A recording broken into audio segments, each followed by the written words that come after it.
what if I forget how to write songs after I have this baby? What if I don't even like music anymore? My guest today is Tori Kelly, a 2-time Grammy Award winner who's been sharing her voice with the world since she was a kid.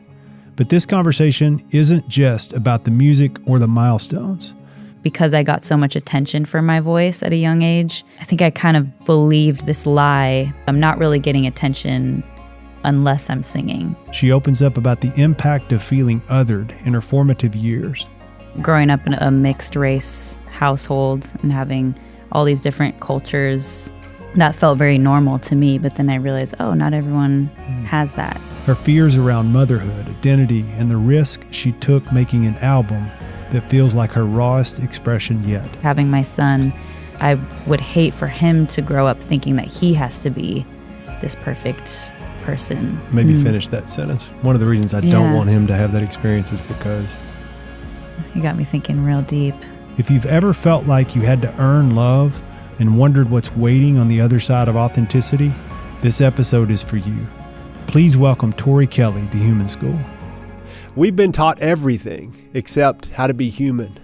I'm Miles Adcox, and this podcast turns raw experience into practical wisdom.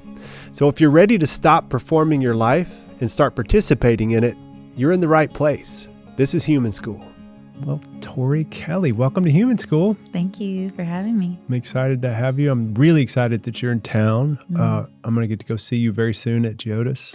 Yay, you're I'm coming tonight. Yes, I'm coming tonight. I'm excited. Can't wait. So bummed that I couldn't be there last night. I flew in late last night and I missed something really special. Or I assume it's special. Cool. I am a massive, I grew up in this area, so I'm a massive fan of what the Opry is, what it represents, the history. But what was it like for you? You made your debut last night. I did. Yeah, it was so special. I've played the Ryman a few times, actually. I know they're Mother Church. connected. Yeah, and how I learned how they, had a piece of the stage over there and so much history. And it just felt really special to be standing on that stage. And it was cool too. I learned a lot. I don't think I ever I've always heard of the Opry and I knew how iconic it was, but I don't think I realized that it's, you have a small set, like I did 3 songs and you're part of a much bigger night. People go just to see a great show. So that was cool to just be kind of a small part of the bigger experience. And it was so fun. So I had to get my fancy outfit and a little sparkly. I always feel like when I'm in Nashville, I have to wear sparkles. You have to sparkle it up. It's Nashville. It's Nashville. I got to do the big hair and the sparkles every time. And it was so fun. It really was a special night. It was really cool. Yeah, I saw a clip or two. Of course, you brought the house down. I had a feeling you would. You're known for doing that, stepping on stages and making a huge statement, which you did. I'm sure that thing's really traveling because I didn't have to look for it. It showed up in my feed. Really? Maybe it knew we were going to talk today. Yeah, seriously. The algorithm knew. Did you? Did they tell you about the circle and the history of standing in the little circle on the stage? Yeah, a little bit. Yeah, I had seen clips. I feel like everyone kind of gets the butterflies standing. It was weird though, because when I went out for sound check, no one really was giving me an official, tour, any lay of the land. I just kind of walked in and I was like, is this okay? Am I supposed to be? I felt like it needed to be more official or something. But it felt pretty surreal to be in the circle. I think I asked at one point, I was like, am I allowed to leave the circle? Do you guys want me to stay standing in one place? I don't know. It just felt so official, something about having it be that perfect outline. It does have a little bit of reverence, but it's interestingly laid back. Yeah, that's exactly what it felt like. Whereas this big deal, and of course so many iconic artists have done it. So many artists before me have stood on that stage, but then showing up, it was very just well-oiled machine. Everyone knowing exactly what to do, and kind of just fell right into the program. Did you get your little parking sign? Yep. That's pretty cool. Isn't that a neat little touch? So sweet. Yeah, I loved all the different green rooms too. You walk down, it's just everyone's green room door is just wide open. Just everyone hanging out in the hallways, basically. Yeah, it was fun. We get excited. I'm a local, and involved in lots of genres with my vocation, but obviously, coming from Nashville, I'm pretty steeped in the country music industry. And so Opry, that's where it has its roots. I'm sure you saw pictures of Johnny Cash and Dolly Parton and Patsy Cline and Hank Sr. and all the people that have performed, at the Opry over the years. Yeah. I get excited in two ways. One, when we have other people who are in other genres that come and share that stage. Because I have always had an ear that crossed through all genres. I've never been kind of, I'm drawn to some, but I love them all. And you, R&B, I couldn't figure out how to define you when I was thinking about you coming on this morning, because it's like, is it R&B? Is it pop? Is it gospel? And it's a little bit of all of it. Do you feel... Tell me about that. Did you choose a genre? Did a genre choose you? Are you genreless? I would like to think that I'm genreless. I feel like it's a cool time in music right now too. Ever since streaming and playlisting, I feel like no one really listens to just one style of music, and I think if you were to look at everyone's Spotify or playlist, whatever they listen to, you'd probably see a wide range of things on there, and I think maybe it's with social media too. We just have access to so many more just different sounds, and different artists are coming across our feed and stuff. So I think it's cool that we're in a place in music where there's just such a blend already. I grew up listening to all the styles that you just said. I mean, gospel, I always loved pop music, R&B, neo soul, rock even was playing a lot in my house. I think Led Zeppelin, Jeff Buckley,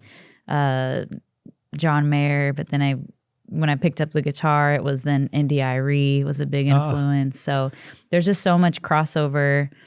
Vocally, always been inspired by gospel music. So it's always been really hard for me to figure out what lane, or even just the feeling of having to choose a genre and stay there has been difficult for me, because I just love so many different styles of music. I love singing different styles of music. So I think I'm still kind of figuring out what exactly my sound is. I like when other people define it for me, honestly, because I'm like, I just want to sing whatever comes out of my heart. And I think the nice thing is I do consider myself a vocalist. So I think a lot of times when you think of singers, it's not always about what genre they're doing. When I think of all the singers I grew up listening to, whether it's Celine or Mariah Carey, even Aretha Franklin, I feel like all of them kind of went between different genres, and kind of pulled from different things. So I'd like to think that my voice is sort of the through line and helps connect things, because I'm always going to stay true to my voice, no matter what I'm singing. But I would hope that kind of is the glue, I guess, is the soulfulness in my voice and the storytelling that I'm bringing to the song. But I just have so much fun with different styles. I'm honestly glad you mentioned the storytelling, because I was about to, because it's obvious the vocalist shoe fits very well. You're revered as a vocalist, and rightly so. I mean, that's what I meant by you stood on that stage. You can just make the hair stand up on the back of everybody's neck in a room. Wow. Thank you. When you sing, which is a beautiful part of you, and it was kind of the obvious place to go when talking about your music, which I want to do more than that today. I want to get to know the person behind the music a little, but I can't help but start there because I'm a fan of it, and it's easy to be drawn to your voice. I think when I dove into this new record, this new album, I was as drawn to the storytelling that you're choosing as I was your voice. I mean, obviously, and that was a bit of a surprise, because I was thinking I'm going to hear a voice that's iconic, and everything else is going to accompany it. And in this case, I heard stories that were transformational, moving, honest, joyful, that represented, I think, where you are in your life right now. But it felt like your vocals just accompanied great stories. Oh, I love that. Tell me about the story. What does it mean to you? And then maybe answer it this way, because you started out going back into the influences that you heard in your home, which I love that. I love hearing that when great artists go back and say, this is what I listen to. But I think it's the sounds were one part of what influences us stylistically in the stories we want to tell. Yeah. I think the relationships and the energy in the home also is a significant influence. Yeah. You know, the adverse parts, the beautiful parts that kind of grow and shape us into how we want to, in my case, be a communicator, in your case, be an artist. Yeah. But what's led you to telling these great stories, and maybe how did the relationships and energy in your developmental years influence who you're becoming today?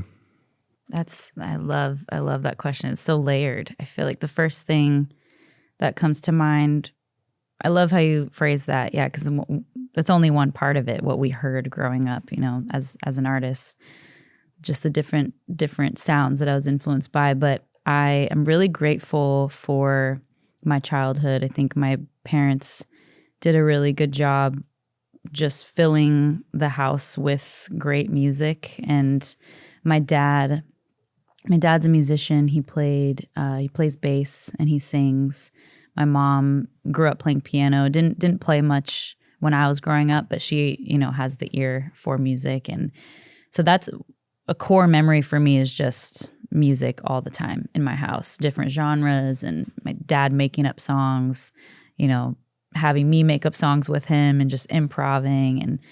And yeah, we had fun. I think that's how I learned how to ad lib too, because he would be playing a type of music where there's just a lot of space, like in neo soul. You know, I think of an artist, Maxwell or Jill Scott, and a lot of that music, there's so much space in between, so that, you know, my little brain was just, I had the space to think of what I could add. And so I give a lot of credit to my parents for that side of things. And just, I remember having, just a pretty good, like solid, you know, childhood. It's not really a lot of bad that I can point to. I'm, you know, I love my parents. I think they did a fairly decent job, you know, at raising me and my little brother. And I think the other part of your question, as I think of how I was introduced to songwriting, because one thing to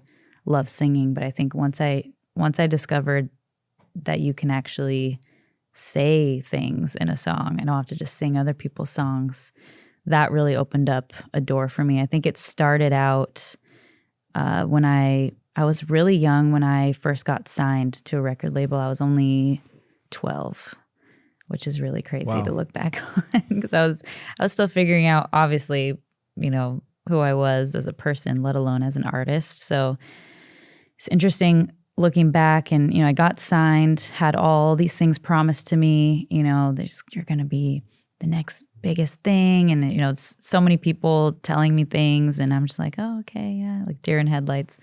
And when those promises didn't come true, and, you know, there's this letdown of like, okay, there's changes in the label, and certain people came in that didn't believe in me as much, and things kind of fell apart and fizzled out. And then, of course, you know, I'm heartbroken. I'm thinking my career's over, and I'm only 12 years old, and, you know, that was my chance, and it's gone. But suddenly, now I have things to say, because before that, I'm a 12-year-old. I haven't even been in love yet. I had really nothing to say in a song. I didn't even know what songwriting was, really. And when that happened, that door was closed, and I was super sad.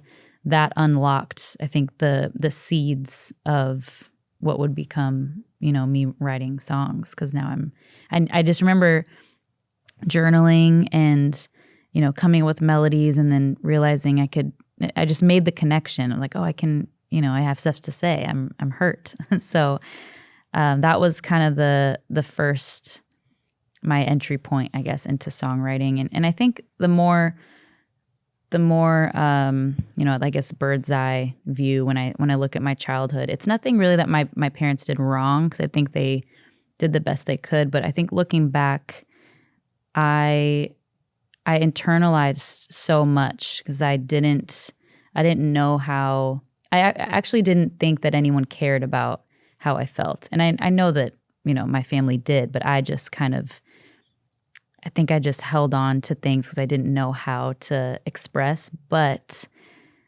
in so many ways, I'm so grateful for that because music was my outlet. I was like, I don't know how to say this, and I feel like maybe people don't really care what I have to say. They just want to hear me sing. Like that's when I got the reaction was, I'd be on stage. I started singing on stage when I was about 6 years old. I'd do different competitions. So yeah, music, I keep going backwards because it was just a part of my whole life. But I think I kind of believed this lie because I got so much attention for my voice at a young age. I started to create this lie of, okay, people pay attention when I'm singing. I don't have the biggest personality though. I'm pretty reserved. I'm shy. So I'm not really getting attention unless I'm singing, or I'm not getting approval unless I'm singing. So that became really my identity. And from that, though, I think I was able to process any emotion I had, anything really. I would go straight into putting that into my music. And I'm sure other artists can relate, that's where it's kind of where it starts. When you don't feel like you can say it in real life, but you can say it in a song. That was me to a T. It still is. I still feel like I can communicate and, get something across when I'm singing. When you go back and talk about young Tori, and at 6 on stages, and then at 12 with a major label deal, and I know you were part of the first generation of kind of YouTube creators, online creators, which is a whole nother interesting dynamic. I'm not surprised to hear you say expressing myself, because whereas most of us at that age are expressing ourselves on a playground, right. It's a little different than expressing yourself on a stage. Right. That comes with a different set of pressures and expectations and a lot of eyes and ears. And when you look back and you describe her, I guess tell me a little bit more about her personality. What was the little Tori like? And then as you look back now, which I can't wait to get into hearing how you're doing as a mom too, because I think what are you, like 8 or 9 months into motherhood? 7. 7 months in? I guess 7-ish months. Which gosh, that turns everything upside down from a vantage point. Oh man! But I remember when it was so funny when we first sat down before everything was rolling. I was telling you about my daughter, and you were like, "How old are your kids?" And I had a dad moment. I was like, "How old are my kids?" But I'm sure that's still it's already happening to me. I'm like, I don't know how many months it's been.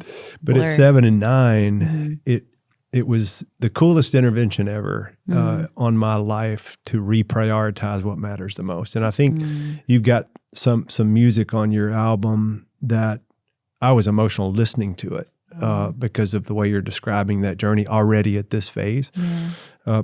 But it also made me look back at my younger self differently. And I'm curious if you've had that experience, or how would you describe? Yeah. I mean, the 2 descriptors you said about young Tori was she used music as an outlet to communicate, but that she was shy and reserved. Yeah. If you were to illuminate and zoom out and tell us a little bit more. Yeah. What was she like? Little Tori had a very, I feel like her inner world was very big. I think I was always pretty observant, always felt different than other kids in many different ways too. I mean, I think even, having mixed, growing up in a mixed race household and having all these different cultures in my family, that felt very normal to me. But then I realized, not everyone has that, feeling different just as the singer. I was pretty much like pinned as the singer very early on, I sang at church. It was connected to my school. So I think people just knew, okay, she's the singer. And I was like, okay, I'm different. Which was, I think is like, I liked it in some ways, but I think other ways I just wanted to fit in also. So I would always go back and forth with that. And she had a big imagination and had really big dreams. I think pretty early on I could picture, what a career might look like, or, I'd watch award shows and I'd be like, okay, I'm gonna be there one day. I had really big dreams, or little Tori did. Little Tori had big dreams. And I think other than that was pretty, I look back and I see just a really simple girl, who just wanted to sing. Music took up a lot of my time and my headspace.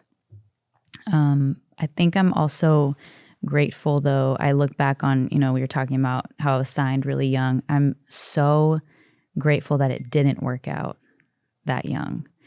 I just think it wasn't meant to be. It wasn't meant to happen. I needed to live some life. I don't know if it was that I needed to have somewhat of a normal childhood still. It was almost like I got a taste and then it wouldn't work out. So I guess I go back to school and hanging out with my friends. Is that how it happened? So you had that year, a 12-year-old year when it didn't happen, you ended up having... Yeah. So I was about 12 when I got signed. I recorded basically a whole album, and then some internal things happened at the label. New people came in. My parents and I made the decision to, try to leave the label because we realized, okay, they have other things going on. They're not really paying attention anymore. And actually they wanted me to wait. So they basically wanted to shelve me, is the term that they would use. But they didn't say that, but that's what we interpreted it as. Shelve me for a couple years. So I would have been, I think they were even saying like, we want to wait till she's 16 because then we can kind of, it'd be easier to market her. And my parents heard that and they're like, that's a little weird. Like, what does the age matter? And they were thinking, maybe they would want to, make me dress a certain way or be more appealing because I'm older, and that's just never been who I am. So we quickly were like, we're on to you guys. We're gonna, it's always been about the music for me. I'd never want to, even that young, I remember thinking like, this doesn't feel right. And I was grateful to have my parents there too, to just help guide me in that. But yeah, I felt very, very sure that wasn't the right home anymore. So I would say it was like a mutual split because they also just weren't really passionate anymore. So then I was around 14, and at this point, I'm kind of in school, just hanging out with friends, and and then I think it was around, gosh, how old was I? 17? Or no, I'm missing a chapter. Then I did American Idol too. That's a pretty big chapter. It's pretty, yeah. I felt like, looking back, I feel like there's these little, not little, I guess big. There's this kind of big, stepping into the industry moments, and then I would step out because it didn't work out. So there's, getting signed to a label, didn't work out. Let me go live my life. And then, okay, let me try to do American Idol. That didn't work out. I'll go back to the drawing board.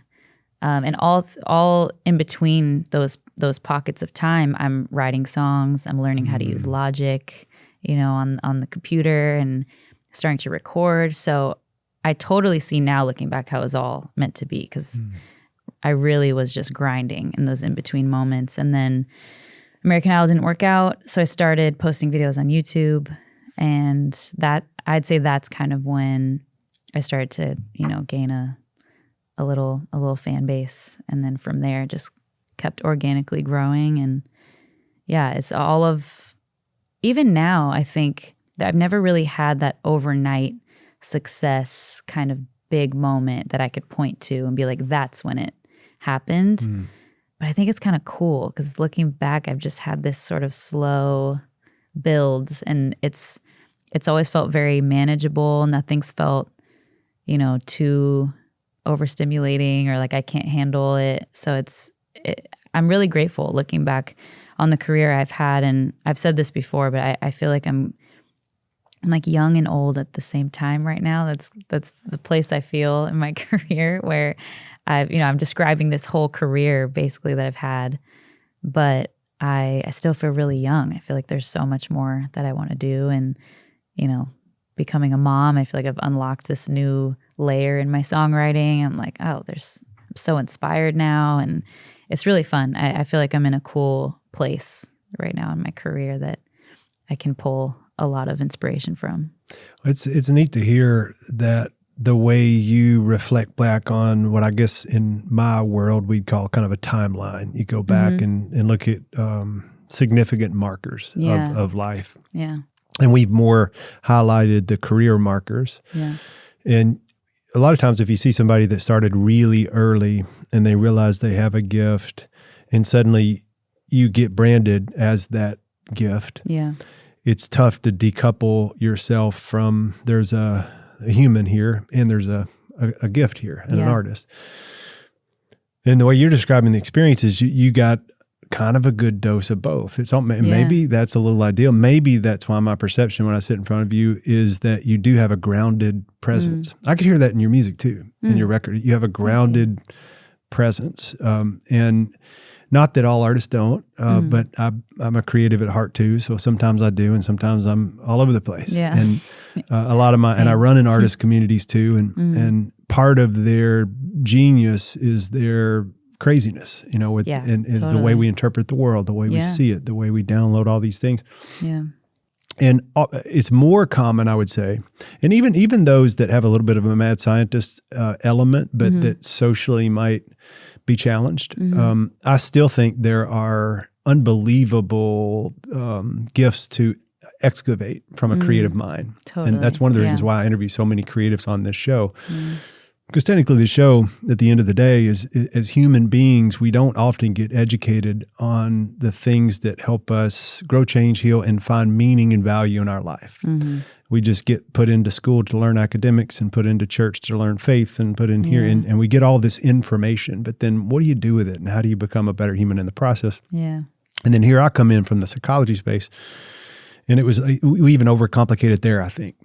Because often we're working with people through the lens of like, what's wrong with you and how can we help you? Instead of actually, what's right with you and how can we extract that? And I wanted these to just be conversations with interesting people who found a way to hack certain parts of life, to use them to their advantage, ideally so that the eyes and ears that are on our conversation will leave more encouraged. Yeah. And this show's been about transformation from unorthodox places, because I got lots of subject matter experts and talking heads from my world that have written the books that would be obvious guests. Tell us the 3 steps of living a meaningful life. Right. But I think artists carry a unique gift in the world, in the way that you look at the world, the way you interpret it, the way you write about it. And I like the way you're talking about how I had somewhat of a normal and an abnormal life on the way up. Yeah. And even looking back at what some would identify as setbacks, like this didn't work out, this didn't work out, you're kind of reframing them, to use another term from my world, as it was actually a cool opportunity. I think maybe it worked out the way that it was supposed to work out, to be help me become who I'm becoming today. Yeah. You referenced becoming a mom. I can't help but light up because I'm a dad, and I know what that change does, or at least what it did for me. I don't want to make up what it did for you. I could hear some of it in your music. I was emotional, and especially the title song. I was like, whoa. But how has that shifted your perspective as an artist, as a human? 7 months into being a mom. Congratulations, by the way. Thank you. I feel like as you're asking me that, I get this because there's so much. It's hard to even put it into words, honestly. I think it's no surprise that I went straight into my art when this big life event happened. It's funny because I was pregnant all last year. Yeah, doing the math. I was pregnant all last year, and I was on tour all last year. Wow. Super fun. I'm grateful I had a good pregnancy and got to travel all over Europe. It's like the longest baby moon ever. It's pretty great. You did a European tour while you were pregnant? I did. I opened up for Ed Sheeran in his stadium. So I was playing stadiums and getting bigger and bigger. And it was pretty fun. That It was doesn't funny get at any the better end than of Ed it. Sheeran International. That's massive. I know, right? He's just the best. And it was funny because we did a song together, and we finally got to perform it. And just over the course of the tour, by the end, the guitar was just so far out. And I was like, they need to create like a guitar for pregnant women, just with like a little. I'm sure it exists. Indention somewhere. in the back of the guitar or something. A little like thing for the bump to go there. Anyway, it was so much fun, and I was trying to collect as many songs as I could because I didn't want too much time to pass in between albums. I was like, I really want to just give my fans more music. I feel like I wait too long in between, and it's sometimes not even because of me. It's, the team not all being on the same page or just different things that, set the album back. There's all sorts of things that have to line up. And so with this timeline, I was like, okay, I'm pregnant.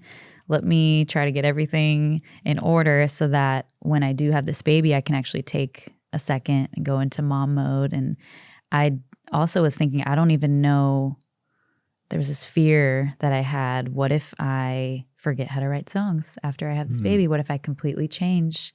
What if I don't even like music anymore? Or what if, there's so many unknowns. I didn't know if I was going to be inspired in the same way. And it was so wild because I had my son, and 10 days into it, I'm sitting there holding him, and it just hit me like a flood. I just had so many ideas. I started singing into my phone, and I was like, okay, of course this would happen. I don't know what I was worried about. And I just really leaned in on this album. I just didn't want to fight, any thoughts of, okay, not everyone can relate, maybe I should write about this, and all the things I thought made up an album. With this, I was just like, I don't even care. I'm just going to follow whatever this is. And so much of it was done. I would say 80% of the album was done in 2 weeks. When I collected a bunch of things on my phone. And then when he was 2 months old, I went into the studio, and it just all came out. And I was like, all right, this is what it needs to be. And I'm so proud of it. I'm so happy with it. And I really wanted to, be specific and share exactly what I was feeling, not edit anything too much. You mentioned earlier that the storytelling is leading on this album. Vocals are almost secondary, and that was intentional because I wanted there's a few songs where I'm like, okay, let me do the vocalist thing and, give the people some vocals. But there are different songs on there where I intentionally am, sort of holding back because I didn't want the vocal or any sort of, riff or run or fancy thing that I do with my voice to get in the way of what I'm saying. I really wanted the lyrics to shine through. And there's even some songs, like even on the first song, on Without You, it's called, that we intentionally left in a lot of like random talking in the background. And there's just all these weird layers that are just kind of, I don't know, I feel like it adds a lot of character to the song and just kind of that messiness. I was like, let's just keep it all in. It feels so nice and raw. And I feel like that's kind of represents what I'm stepping into, just peeling back even more layers and, sharing more of my personal life. There's songs on the album I included, like, my son's first cry is on the album. Just like little things like that. Just it's really special to me that I'm able to. I feel blessed that I'm able to have this job. Like, it's like hard to even call it a job sometimes. It's so great. But yeah, have this job and this art that I get to basically pour my real life into. They go hand in hand. So I feel like I don't have to clock out. I guess it's just always there. I don't actually remember the question you asked me because now I'm just You're answering it beautifully because you're in your storytelling mode. So Yeah, I'm following you a little bit. I'm Okay. like, all right, keep rolling. This is good. You Yeah. did say a couple of things in there though, where, and to be fair, I don't remember the question either. That's okay. So we're doing great. Yeah, we're doing good. This is how it should be. Yeah. You talked about in the music. Mm-hmm. I mean, those are pretty intimate moments to share. And Yeah. you talked about how that in some ways is mirroring your personal life. Or let me ask you, is it mirroring your personal life? And I hear you saying, I want to share more of my personal life. So would you say up till now, you've been a pretty private person on the personal side? And then has it made you, because the messiness of parenthood really had me reprioritize. I thought I was pretty authentic and vulnerable in how I viewed the world, but I still had some old patterns, perfectionistic patterns, and some walls that were protective of certain parts of my story that it kind of shattered some of those. And I started revealing a lot more of who I was as well, especially the first 2-3 years of being a parent. Has that been the case for you? I know you're saying musically, but personally? I think personally too. Yeah. I think it has something to do with wanting my son to see a certain version of me. Like I want to be the best version for him so that he can, obviously learn from me and my awesome husband. And I think we both have been more, it makes you more self-aware, I think. Like, okay, I mean, on one end, I could just be even more of a perfectionist though and think that that's what he should see. But I think I'm actually doing the opposite. Is that something that you've been challenged by historically?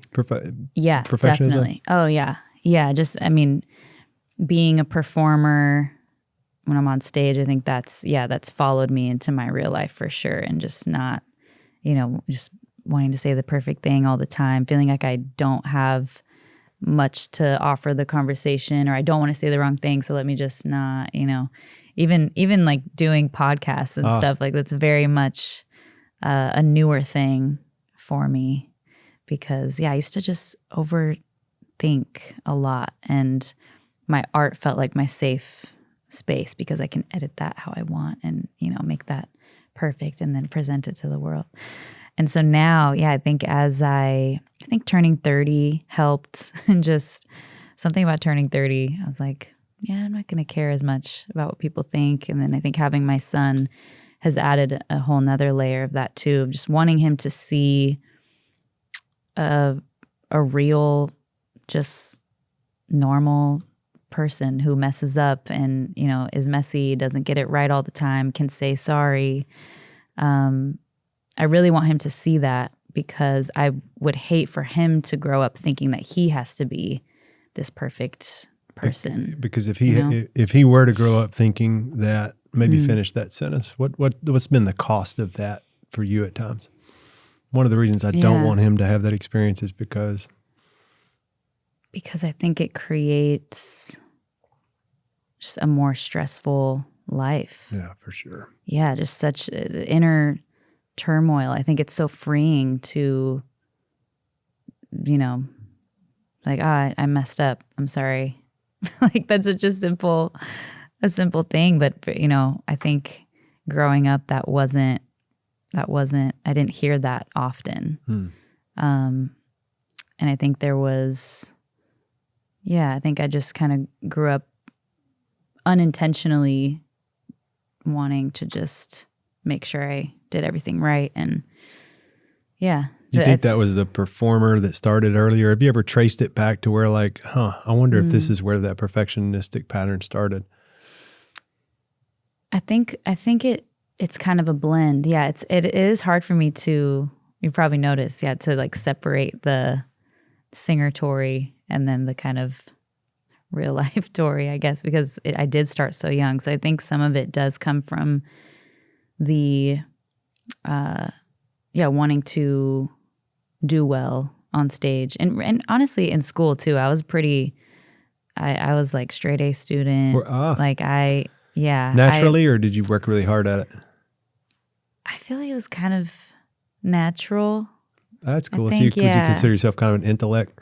Not necessarily. I feel like I'm gonna work that back. I think for certain subjects, I definitely had to work hard at it, but I think I did just enough to get the A, and then I would just, it would just leave my brain. Like math, you knew the A was my thing. Important. Yes, but if you were obsessed about the A, it might get in the way of you writing the song in the side over here. Yeah, exactly. Yeah, I loved, I think like language arts and writing papers and stuff. That was easy for me. I was like, okay, I know how to get this teacher to give me an A, And then I think the science and the math and more that side where it's more black and white thinking, right. That was like, okay, I really want this A.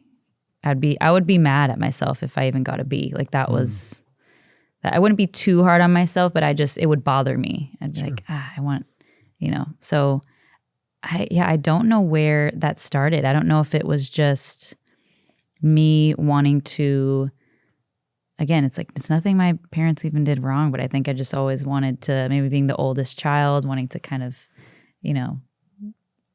have them approve and see them be happy and like make them proud in all different areas. Yeah, music and in school. And I think there's some good with that too. I mean, wanting to do a good job is always good, but I think when it becomes your identity and your everything, that's, I think, where I struggled along the way, where if especially with singing, like I said earlier, it's like I would get this response when I would sing.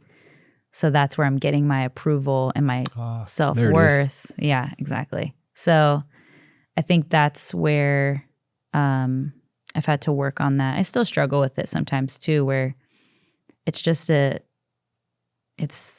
what I do. It's such a easy way to get people to applaud or, it's just, it's so interesting how this gift that, yes, I've worked on over the years and made it my own, but I know that it comes from God. It's not, I didn't just choose to have this voice. So it's this weird thing to have it, and it's definitely a gift, but I think, I lost my train of thought now. You got me thinking real deep. I like, you did something there that I think is really cool, meaning well, first of all, I like hearing from you on the personal side. Yeah. Just in our short encounter. Now, granted, I'm a little biased to hearing about personals because I like that lane. Yeah. But there's something like it's not polished. Mm-hmm. Like I can see you genuinely being like, I don't have a canned answer. I'm not up here on stage performing and hitting the perfect note. Yeah. I'm just responding in real time. We're having a human conversation as if someone were sitting and eavesdropping on what we might be talking about, sitting around a table. And to me, I think I see you stretching into a new part of yourself. Yeah. Sharing this personal side. Yeah. To me, it makes your art 10 times more attractive when I get to know the human behind the art, because often we get so, and I'll flip it and take the microscope off you for a minute, put the mirror back on me, and that I have been doing what I've been doing for a long time, and I can get really wrapped up in who I am with what I've been a part of creating. Right. And my identity can kind of become that. Mm-hmm. But there's way more to me than that. I happen to represent, and I feel like I've been really fortunate to be around a lot of really smart people that have a lot of interesting insight on how to live a meaningful, purposeful life. Mm-hmm. Raised kind of like by a pack of therapists. Mm-hmm. And some people might look at me as a gatekeeper for some of these tools, and therefore might make an assumption like I've made before unfairly about my pastor or people that sit on information that is supportive for emotional and spiritual growth. Yeah. Even artists get pedestaled in that way because, like it or not, as much as I'd like to think myself or pastors or others are going to be the primary influence for my kids, it's the artist of our time. They're watching you. Wow. They're watching other people, not to put pressure on. Yeah. But that's why I'm excited for you to continue to stretch and grow in this lane, because I do think the great artists of our time have a whole lot to write and sing, and there's freedom in your ability to do that. But I also think you have a whole lot to say. Yeah. And that's one of the reasons why I started this. It's one of the reasons why I love the long form podcast. It's because I feel like the art becomes 10 times more digestible when you understand the source a little more. Yeah. And I see you trying to reveal that, Yeah. you know, a layer at a time. Like, yeah. I am. I think the older I get and, you know, the more life that I've lived, I see the value in just, sharing my story and not just my art, but actually, you know, talking about it and being vulnerable. Because the writing about it that's my go-to. It's my safe space. It still can be scary though, you know, depending on what I'm saying. There's a couple songs even on this album that when I play them for people, I'm like, ooh, like it's very, very vulnerable still. But it feels good. It feels freeing to just, you know, kind of own who I am and my story and, you know, what's made me who I am. And I hear you also, you don't say this in my world a lot, you can't connect dots until you collect them. And so like even saying, where'd perfectionism come from? And you're like, maybe there. Right. I'd rather have that than somebody say, oh yeah, here's exactly what it is. And here's the 3 ways you get out of it. Right, and I'll write a book about that next year. I'm it's like in real time. I'm like thinking of it. I want the unpolished version because I think there's a lot of people out there that are listening that don't want to hear an expert's opinion on perfectionism. They want to hear a human's experience on perfectionism. And it's something I think that the young generation, our kids, are going to grow up in 10x the digital environment we did. Or you did. I'm in a different generation, but even I was on the tail end of it. You were right in the middle of it, but they're going to be, that's all they'll know. It's so wild. Is what they see around them. Yeah. Which is, it can be beautiful in a lot of ways, and it can be very challenging in a lot of ways. Really amps up things like comparison, and which breeds, you know, it's one of the breeding grounds for perfectionism and stuff like that. So let's say there's a lot of people that may be listening to this that are on the front end of the journey. And I hear you saying, oh yeah, it still ails me sometimes as an artist and as a human. Yeah. Me too. But it does feel like you've gained some ground on it. Thanks. I can see that. It feels like you're embodying more of the authentic, messy part of the human experience, which is very cool. What's some encouragement you might have for people who may be feeling very stuck in perfectionism right now? And you alluded to one of the primary side effects of perfectionism is stress. Yeah. Just overt stress and pressure. Yeah, pressure, Well, what would, if you could share with them some experience, strength, and hope, what might you say? First thing that came to my mind, honestly, is hearing you talk about social media is, I think, try to put the phone down for a second. I think that's really helped me in the past. I've done like full on, that's kind of a practical thing that I would say popped into my mind. I've done like full on phone cleanses in the past. I kind of want to do one right now, actually. And it's just, I just feel like it's a reset, because I think we don't even realize how attached we are. And it's not all bad. I mean, there's obviously good that, you know, comes with technology. I don't want to sit here and be like the old lady talking about how much I hate technology, because I obviously use it and love it. But just kind of resetting my mind. And even if it's just deleting social media, or I'll delete I did like a phone cleanse one time where I just deleted all the apps. Wow. And then I slowly re-downloaded the ones that I actually needed. So like maps, or, you know, like the really practical ones. And I was kind of testing myself to see if I would, you know, re-download certain things. And I went a really long time without really needing them or wanting them even. Because I just, you know, you could just like doom scroll and look at comments. And you mentioned comparison. That's been really a hindrance for me over, really my whole life. I think I've struggled with trying to,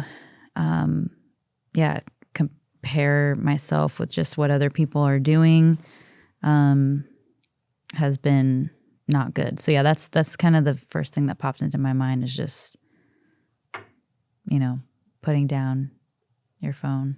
Let's talk about that, because I do think the digital detox is fantastic advice for any of us. I could certainly use one right now too. But what's the payoff or the benefit? And maybe we could hone in on the problem we're trying to solve by being able to say, hey, what's helped me in the past is when I was really wrapped up in the stressful external validation trap. Is I just cut this, one of the primary sources. Not that the source is bad. It's a great tool especially for what you do and what I do. But I had to take a break from it, and you deserve to take one too if you're out there listening and you're caught up in that. Yeah, I think it just, for me, it allows me to actually think for myself again, because there's been times where I'll stop and I'll take a second and I'll just be like, wow, when's the last time I was just sitting without any distraction? Or it's such a knee-jerk reaction, like, to go to it. So it's not the only issue, but I think it's just one of the things that has really helped me to just take a step back. And that's where I can create again, because I think as creatives, you kind of have to have that space for, to be inspired. If you're constantly filling your mind with information and all the things happening in the world, I think it's really hard to create art. I think it's good to know what's going on, but then, you have to have that sort of retreat moment. I think I'm going to double down on that, if that's okay, because I think that's well said. In that, and we could plug in faith here, which you and I share a similar faith, but regardless of what you're bringing to the table, everybody, we want to make sure you're invited around the table. If you're asking questions, if you don't have an experience there, or if you really feel locked in there. But for me, my faith and my relationship with God and my spiritual connection, it gets very difficult to get the full benefit of that experience when I'm consumed with external noise. Yeah.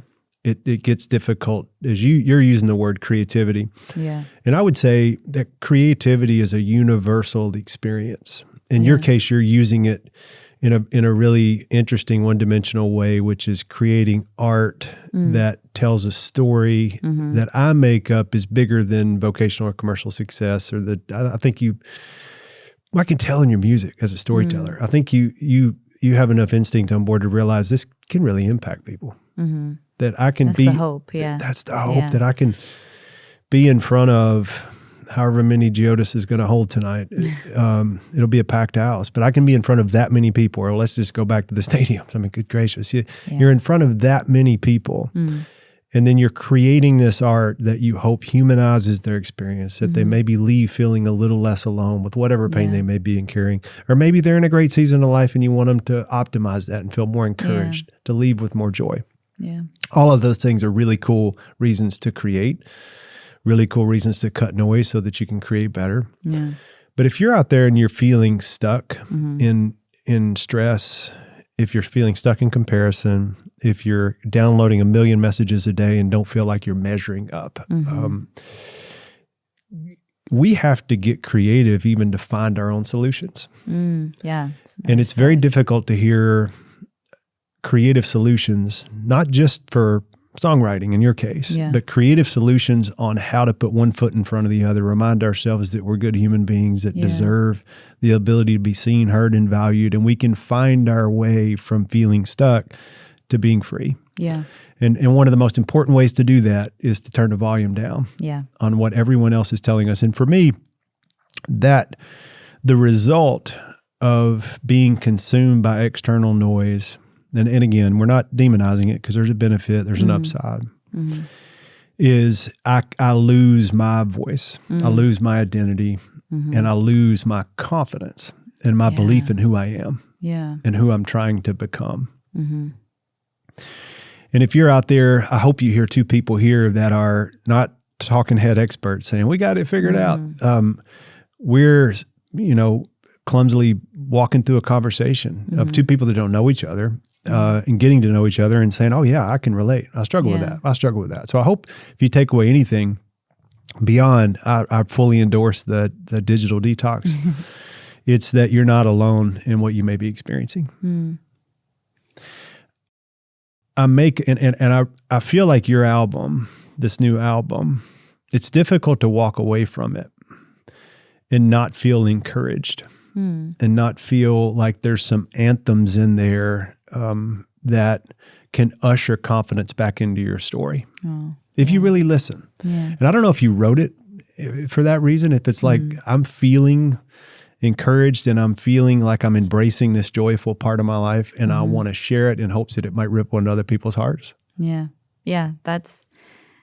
Well, first of all, everything you just said, I'm like processing. So it was so well said about, just the taking a step back, digital detox, the getting confidence back in yourself. I think that is really the place that I was in when writing this album. And also, this is the first time I've written an album this quickly to where I'm a late processor. So I'm still like processing my own album, if that makes sense. That's cool. Usually, and I don't know how it is for other artists, but for me, it takes a while to create an album. I might have a song from 3 years ago, and you take this song over here from a couple years ago, and you're sort of mapping it out and figuring out what's the rollout plan, and it's a whole long process. And with this, like I mentioned, it happened so quick, 2 weeks, album's done. And so I feel like I'm very much inside of these songs still. So as I talk about them, and I feel like it's just, I'm still in that place. So yes, to answer your question, I think I'm stepping into this really joyful chapter of my life where everything has changed. It's been like the biggest blessing. And there's just so much uncontainable joy like seeping out of me that I had no choice but to write about it. And then after I get all my feelings out, then it becomes, okay, now that it's in the world, I do hope that other people can share this joy. Maybe they're not becoming a parent, or maybe they're not going through the exact same thing that I am, but I would hope at the least, the album is called God Must Really Love Me.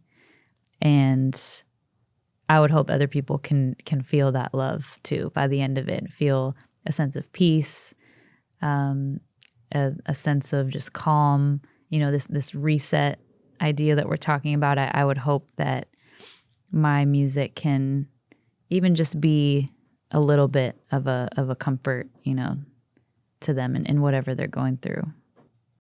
I love the title. Thanks. Love the title track. Yeah. Because there's an interesting bridge in there, and I'm curious to see where it came from, because it's common for people who dip their toe into their sharing their faith journey to express God's love for them in a very confident way. It's like, yeah, God loves me unconditionally. It's the only unconditional love I have in my life. But you use must as a bridge. It's like God must really. Yeah. And so in a way that signals to me that you're seeing evidence. Yeah.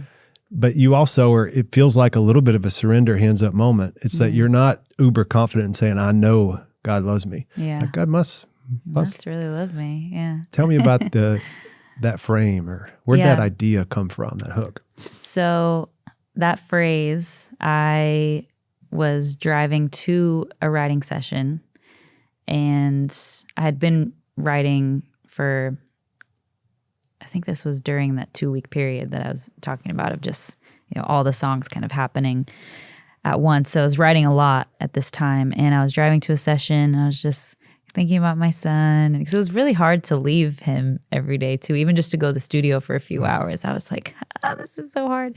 But then I would get there and I'm like, writing about him. So I was just in the car driving, and I was just thinking about my son and how much love, this new type of love that I have for him. And I think I just said it out loud. I was like, wow, God, you must really love me. Almost like kind of in a lighthearted way, like, you must really love me. This is awesome. And I was just from there thinking of just all the blessings in my life and my son, and just, it was filled with this overwhelming sense of gratitude in that moment. And as I said it out loud, I was like, that kind of has a ring to it. God must really love me. And I just started to picture it written out, like visually, saw it written out. And then I got to the session and I just kind of took a chance, I was like, do you guys think this is cool? Is this a phrase that would make sense? How can we unpack this? And they all, worked with some amazing writers on this album.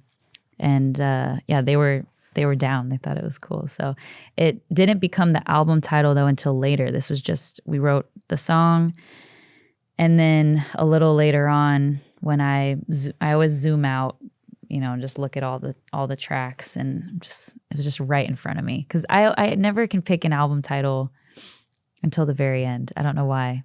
I'm building the world that I want, but it feels like a lot of pressure to, say this is the title, this is everything that'll just be there forever. So I waited a long time, and then as I was looking at the songs, I was like, okay, this actually feels like it embodies the whole album, because this is the feeling that I have right now. Just, feeling God's love, feeling like I'm so aware of just all the blessings in my life, and even just simple things like having air in my lungs and just waking up. And it's things that I've always known, but something about stepping into motherhood, everything feels so much more simple now. And so I feel like I'm just so much more aware of, life's simple blessings, and just feeling really grateful. And so that's where the title came from. It's honestly hard that's the energy that pops off of it. It's hard when you start it not to feel grateful. And I have a gratitude practice, but I'm also guilty of minimizing the mundane.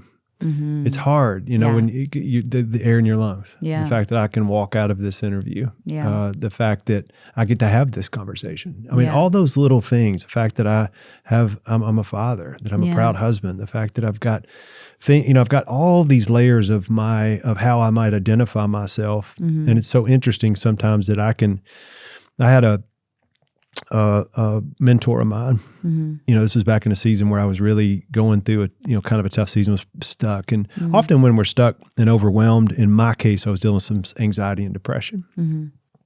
When you have that cloud, it's very difficult to laser in on gratitude, on what's actually working. Yeah. And that's usually one of the tools we might use in our space, is how do we lower the noise and declutter so that you can get back to seeing the things that are really valuable, in your life. Right.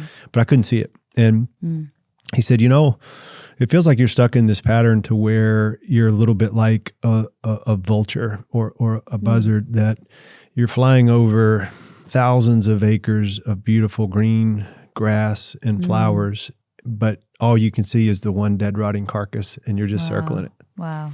Just seeing that one part of yourself. And it really resonated. I never forgot that frame.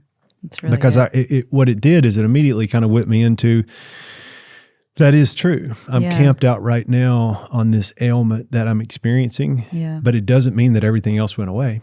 Yeah. I'm still a living, breathing human that has God's favor. And I have now had this unique experience of walking with thousands of people it's some of their most challenging life circumstances. Adversity in their relationship, adversity with their health, adversity with their career, all these transitions. And I've been most encouraged when I can find somebody who doesn't have a lot to be grateful for, and yet they turn that rock over and say, but there's this. Yeah. And I think you don't have to be a parent to be able to have that experience, but it is one of the more unique vantage points that I think it's hard for it not to usher that back into your life if you're paying attention. But for those that don't have that opportunity, or maybe have dreamt of that opportunity and it hasn't happened, or maybe it won't happen, you still can have that in an alternative way. Because I've got great friends that have that experience through their dog, or their faith, their relationship, or their best friend is. And if you take away anything from our time together, it's don't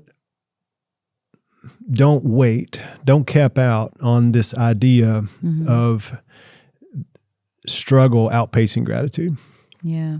Yeah. I didn't say that in the most articulate way because I'm really thinking about it in real time, but it really feels like that's what it illuminated. Yeah. Is gratitude. Yeah. And I'll add to that as well. I think you're talking about just what other people might be going through. And obviously everyone is at a different place in their lives, and we're always going through different things. And I think for this, I was tempted to overthink even that phrase, God must really love me, because I was like, what if people take that the wrong way? People are going through different things. And I just kept remembering and going back to the fact that there's a time for all these different emotions, and this just happens to be the place I'm in right now in my life. And I wanted to not shy away from that and really just lean in and really give myself permission to feel that joy. Because I think sometimes we can feel like, oh, I don't deserve to feel this, or, I don't want to make anyone uncomfortable if they're not going through that right now, or maybe they're going through a hard time. But I really felt like I need to just share this season right now. This is, these are the emotions coming out, and I'm already seeing how it's affecting people just because I've chosen to be authentic in that. Even if they're going through completely different things, they're still able to pick out things from each song and resonate with it. So I am grateful for that. But I just wanted to add, because that's such a big phrase. God. Well, and I know we've spent a lot of time on it, and I'm glad we have. Yeah. You never know if themes are going to come out of conversations, but that might be one that comes out of this. But it's not. But two things can be true. Yeah. And because there's the bird on that album, you wrote the crap out of that song. Thank you. That's that immediately I was like, ooh, there's some hooks and some lines in there that I'm like, I got to go back and marinate in those. Oh man, thank you. It's a deep, beautiful song, but it's a lot about fear. It's a lot about so. I think it welcomes you at wherever you are in your story. Yeah. We talk a lot about God must really love you and gratitude, but then there's that, and then pray for you. Pray for you. Yeah. Beautiful. Thank you. So I think you've done a great job with your art, and to me, I see you leaning in with your life to where it feels like and that's what you'd have to call congruence. It's like, and that's one of the reasons I stayed true to my profession. Both of our professions come with a bit of pressure. Yeah. I think most jobs do, but especially there's some that have quite a bit of pressure. And there's a lot of times when I dream about pressure-free jobs. It's like I just want to go do something that doesn't require this, and this. Yeah. But if we're doing it right, I think if my profession holds me accountable to be in pursuit of a way of life, not to arrive at a way of life. That would mean I'm some kind of expert. It dehumanizes me just because I carry a message of hope and change for people. Yeah. I'm as human as the next person, but I'm in pursuit of a way of life. Yeah. And I feel like that's what you've done with this record. But most importantly, I can tell with our conversation today, I feel like that's kind of what you're doing with your life. Yeah. Yeah, definitely. Yeah, I definitely do not have anything figured out fully. I think one of the best things that I've learned is to just simply say, I don't know, because I think it goes back to the perfectionism thing. It's like thinking I have to have an answer or this perfect, explanation or know exactly who I am. And I think it's been so freeing lately to just like, I don't know, or just ask more questions, ask people who might know, and just be curious about things. And I do think some of it is coming from being a mom, because I look at my son and he's just so naturally curious about the world for the first time. I'm like, wow, I kind of want to be like that. That's so cool. Like he's just looking around at, seeing things with, like, seeing the world through his eyes has been cool. And Yeah. Is his really name freeing. public, or do you guys keep it private? Yeah, it's public. His name is Zayden. We Zayden. call him Zay for short. Little Zay. And you married a European pro basketball player. I was kind of nerding out on that. I was like, that's very cool. I hope I get a chance Google to search. meet him at some point. I'm a huge basketball fan. Yeah. It's still really? the sport that I still play for recreation or for fun. Nice. Yeah. Maybe you'll get to meet him a little later. He he's played. He's retired now. Didn't he have an injury or? Yeah, he sadly had a career-ending injury. I got to see him play though because we were dating still when he was playing overseas. He's half German, so he was born in Germany and then went back to Germany to play basketball professionally. Very cool. Yeah, he's great.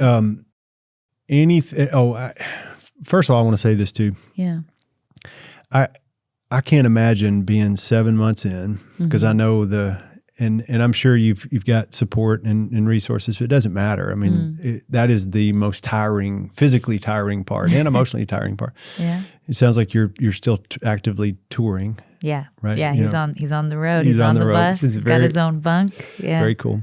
And you've got this new record. So I know with that, you know, you're out talking about it and sharing the news about it. So you're doing media. You've already done some today. Yeah, I'm in it. I'm fully in it. And also another shout out to my husband though, because he's the best. He's so supportive and holds it down to where I can, do all these things. So his name? I feel really lucky. Andre. Shout out to Andre. Yeah. Good man. But I can imagine you're carrying a lot. How are you holding up? Are you tired? Are you? I'm really feeling good. I don't know what's going on because I keep like having these, little check-ins with myself and I'm just, I don't know. It's this kind of energy that I have, when I keep saying this, but I really feel like it's because of my son. I look at him and I'm just like, all right, let's go do everything. It's added this new perspective, I think, to just everything that I do. And it's really awesome to just, I'm not very tired. I don't know why. Got energy. Maybe I have added a little bit more caffeine to my day. So maybe that's also why. By way of coffee good. or? Coffee, yeah. I wasn't really a big coffee drinker before, and now I am. Good choice. Well, it's been an absolute pleasure. Likewise. You never know what you're going to come across. You've got you've got a laid back, but you could be in my profession one day if you wanted to, because you got a really calm, laid back energy. Wow. It's like I got into this and I'm like, I could have just escaped into a calm presence. Yeah, both of us together are like very calm, like put people to sleep. We might, if that's what you got out of this is a good nap, we'll take it. It's all good. It's great.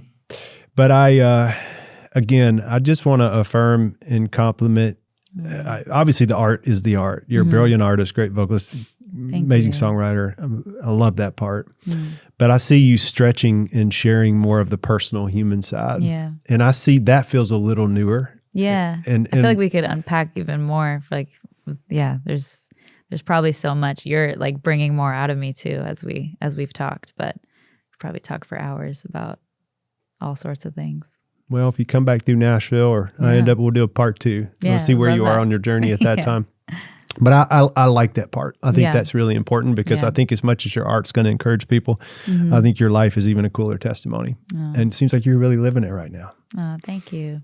Thank you. So well done. And thanks for sharing your story with Human School today. Yeah. I couldn't encourage everybody more. And I know I'm not doing the shameless, we're doing an interview. It's an album cycle. We got to promote it. I really mean it. I listened to it this morning and it's encouraging. It's hopeful. Thank you. And I think if you guys want to be encouraged, God must love you as well. God must really love us.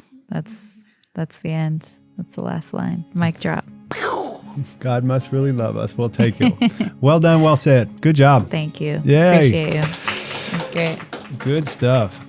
Ooh. That's Human School. Keep showing up. Keep getting honest. I'm Miles Adcox. I'll see you next time.